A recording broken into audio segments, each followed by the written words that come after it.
Répondant aux questions du sénateur Kaya Magan relatives à l'action entreprise par le gouvernement pour prendre en charge les victimes de la bousculade du stade Ornano dans la nuit du 20 au 21 novembre, le Premier ministre, lors des questions orales au gouvernement, avec débat, expliquait que ne peut bénéficier d'assistance qu'une personne enregistrée dans un centre de santé après ce drame. Pour bien encadrer le mécanisme et éviter d'être débordé comme on l'a été pour les sinistres précédents, nous avons mis en place un dispositif de sorte que les listes des malades qui avaient été reçus dans les hôpitaux soient mises à la disposition du ministère des Affaires sociales, soient mises à la disposition des 3 hôpitaux,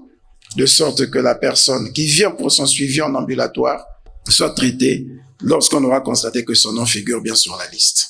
Anatole Coliné Makosso a aussi fait savoir que devant la spéculation du nombre des morts, le gouvernement, à travers la cellule de crise mise en place pour faire l'expertise du chiffre réel des personnes décédées suite à ce drame. Les spécialistes de la comptabilité macabre, qui aiment grossir les faits, ont ébranlé les populations en annonçant 200 morts, 272 morts, 300 morts. Il a fallu pour la cellule de crise d'aller, pour ne pas dire d'expertiser la morgue avec les gestionnaires de la morgue